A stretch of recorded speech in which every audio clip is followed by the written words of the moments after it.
প্রথম প্রতিযোগী হিসাবে মঞ্চে ডেকে নিচ্ছি চট্টগ্রামের প্রতিযোগী ফরহাদ হোসেন ফাহাদকে। মঞ্চে আসছে হাফেজ ফরহাদ হোসেন ফাহাদ।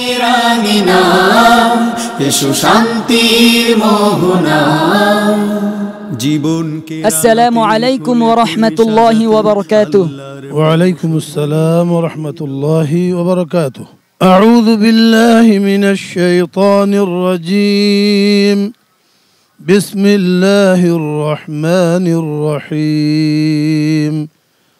قالوا اتخذ الله ولدا أعوذ بالله من الشيطان الرجيم.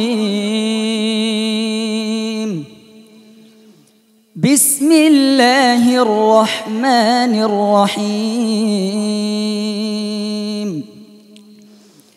ويستنبئونك أحق هو আবার বলো।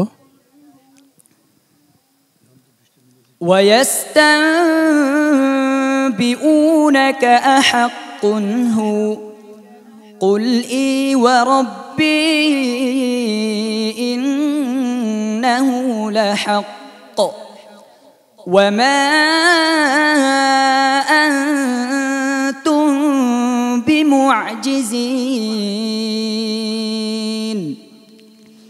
ولو أن لكل نفس ظلمت ما في الأرض لافتدت به وأسروا الندامة لما رأوا العذاب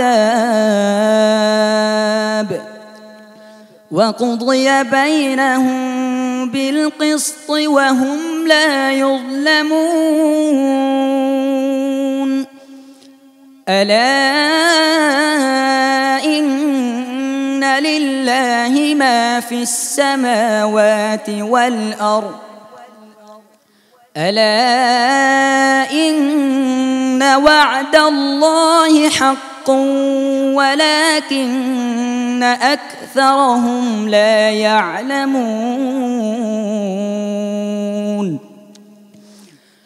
هو يحيي ويميت وإليه ترجعون يا أيها الناس قد جاءتكم موعظة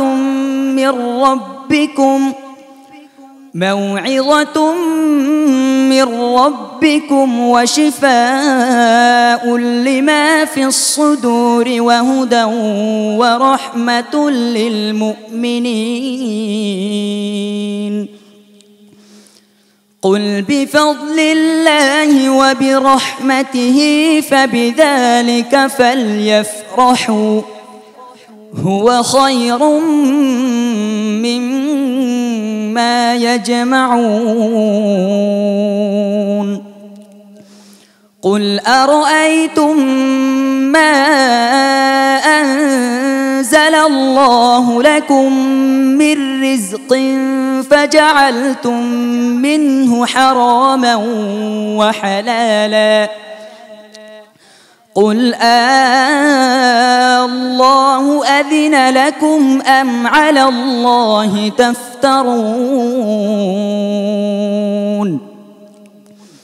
وما ظن الذين يفترون على الله الكذب يوم القيامة إن الله لذو فضل على الناس ولكن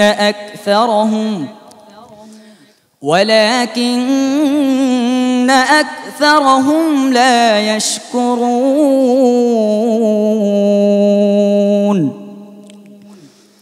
وما تكون في شأن وما تتلو منه من قرآن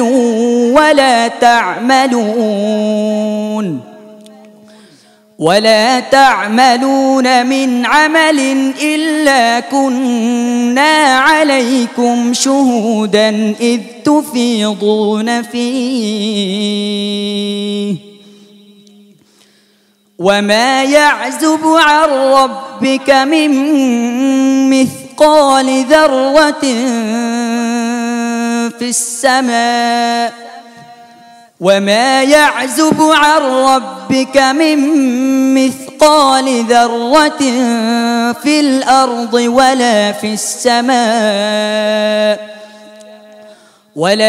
السماء ولا أصغر من ذلك ولا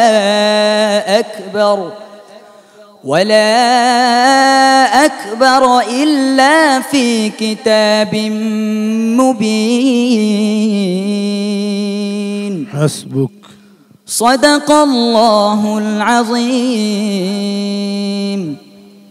পবিত্র কুরআনুল কারীমের তিলাওয়াত আমাদের হৃদয়কে প্রশান্ত করে, আমাদের নৈতিকতাকে শানিত করে, আমাদের ঈমানকে প্রজ্বলিত করে। সম্মানিত ওস্তাদ শাইখ ফখরুল হুদা, ফরহাদ কেমন তিলাওয়াত করলো আজ? মাশাআল্লাহ, ফরহাদ তো শুরু করেছিল ভালোই, তবে সে মনে হচ্ছে একটু ঘাবড়ে গেছে আজকে, যার কারণে তার আদার মধ্যে বেশ কিছু ত্রুটি পরিলক্ষিত হয়েছে। বিল কিস্তি হয়ে গেছে, ওয়াল আরদ ওয়াকফ ঠিক হয় নাই, এরকম আরও কয়েক জায়গায় লক্ষ্য করেছি আমরা। এগুলি যে আসগার আর সাদের পুর কম হয়ে গেছে, এগুলি খেয়াল রাখবা আগামীতে। তোমার তো একটা তারাদ্দুদ একটা হয়ে গেছে, এটা তুমি জানো। উস্তাদজি ঠিকই বলছেন, আজকে অনেকগুলি হরফের সঠিক উচ্চারণ হয় নাই, উচ্চারণের মধ্যে মাখরাজ থেকে হরফগুলি সরে গেছে এবং এক জায়গায় তো মিস্টেকও হয়ে গেছে। এই পর্বে এটি হওয়া তো বাঞ্ছনীয় নয়। তোমাকে তো পূর্বে সতর্ক করা হয়েছে যে আগামী পর্ব খুব কঠিন হবে, সেভাবে তুমি প্রস্তুতি নাও বলা হয়েছিল। জি, তো কী করছো? সেভাবে তো প্রস্তুতি নেও নাই। যাক, আলহামদুলিল্লাহ, তারপরও সার্বিক মিলায় মোটামুটি তেলাওয়াত সুন্দর হয়েছে। হাফেজ মাওলানা আবু ইউসুফ। মাশাআল্লাহ, ধন্যবাদ ফরহাদ হোসেনকে। ফরহাদ কি আমি বলবো, যেহেতু তোমার তেলাওয়াত ভালো, তোমার দরাজ একটা কণ্ঠ রয়েছে, তো সেই ক্ষেত্রে আমার মনে হয় যে মেহনতের একটু অভাব, আরেকটু হলো মানে সচেতনতার অভাব আমি বলবো। সেটা হলো তুমি তো একেবারেই ছোট না, ঠিক না বাবা? তো সেই ক্ষেত্রে আমার মনে হয় যে আরেকটু কেয়ারফুলি তোমার তেলাওয়াত করা দরকার। এখন থেকে প্রতিটা পর্ব অত্যন্ত গুরুত্বপূর্ণ, ঠিক আছে?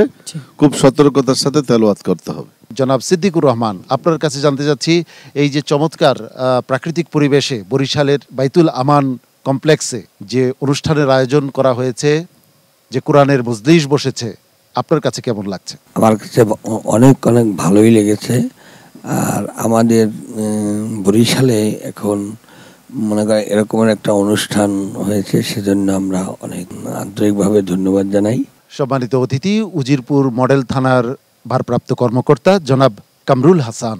আমরা তো আসলে বাংলা লাইনের ছাত্র, আওয়াজ অনেক, কণ্ঠটা অনেক মধুর, ভুল ভ্রান্তি তো হয়তো বুঝতে পারি নাই, কিন্তু ভালো লাগছে, গলা অনেক মায়াবী গলা। অনেক অনেক ধন্যবাদ সম্মানিত অতিথি। ফরহাদ, তোমার জন্য অনেক অনেক শুভকামনা। আল্লাহ রাব্বুল আলামিন তোমাকে সফল কাম করুন। আসসালামু আলাইকুম ওয়া রাহমাতুল্লাহি ওয়া বারাকাতুহু। কোরআনের আলো, PHP কোরআনের আলো।